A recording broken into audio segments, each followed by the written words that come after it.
जय हिंद प्यारे बच्चों।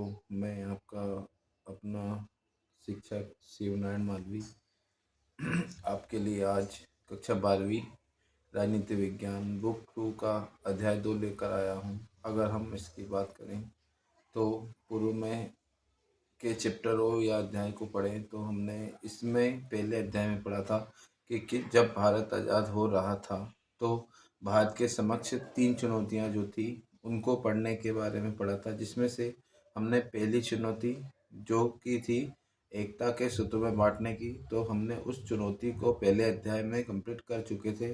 और इस अध्याय में हमने देखा था कि जब भारत आज़ाद हुआ तो भारत में 565 रियासतें थी और उनके समक्ष महत्वपूर्ण अलग अलग चुनौतियां थी, जिनमें से 2 रियासतों के बारे में हमने इस अध्याय में पढ़ा था। पहली थी हैदराबाद के निज़ाम और दूसरी थी मणिपुर रियासत। अगर हम हैदराबाद के निज़ामों की बात करें तो जो निज़ाम थे ये दुनिया के उस समय के सबसे अमीर लोगों में शामिल थे और इनके समक्ष भी जब भारत आज़ाद हुआ तो इनके समक्ष भी 3 विकल्प रखे गए थे, जिस तरह से अन्य रियासतों के समक्ष रखे गए थे। पहला कि वो भारत में रहें, दूसरा वो पाकिस्तान में जाएं, या तीसरा वो इंडिपेंडेंट रहें। तो उस वक्त इन्होंने तीसरा विकल्प चुना था।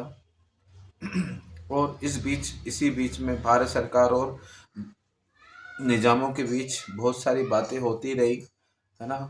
और एक एक समझौता हुआ कि एज इट इज़ 1 साल तक के लिए हैदराबाद अपनी पुरानी स्थिति में बहाल रह सकता है। लेकिन इसी बीच क्या होता है कि तेलंगाना क्षेत्र में एक किसान आंदोलन फैल जाता है, जो जिसके कारण से एक बड़ा मूवमेंट शुरू हो जाता है, जहां पर महिलाएं भी इस मूवमेंट में पार्टिसिपेट करती है। और इस आंदोलन को लीड करने में 2 महत्वपूर्ण पार्टियां, एक होती है तेलंगाना कांग्रेस और दूसरी होती है कम्युनिस्ट पार्टी ऑफ इंडिया। इनके जुझारू और आंदोलन के कारण से यहाँ पर निजाम और आंदोलनकारियों के बीच एक हिंसक झड़प होती है। इसी बीच में जो तेलंगाना कांग्रेस थी वो भारतीय राष्ट्रीय कांग्रेस या भारत सरकार से बातचीत करती और कहती है कि यहाँ पे अब राजतंत्र रहना संभव नहीं है, इसलिए हम आपसे अनुरोध करते हैं कि कृपया कर एक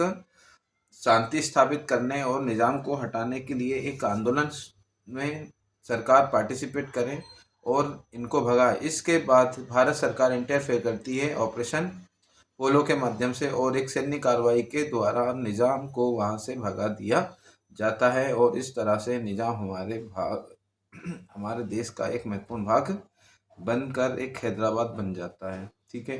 अगर हम कहें इन निज़ामों की बात करें तो इसमें से एक क्वेश्चन जरूर आता है। एक रजाकार एक शब्द है, जो रजाकार का मतलब कि वे लोग जो निज़ाम में अर्धसैनिक बलों की तरह कार्य करते थे, और इनका लक्ष्य होता था कि जो गैर मुस्लिम जो लोग हैं उनको वो मुख्यतः टारगेट करते थे, है ना। जय हिंद, जय भारत।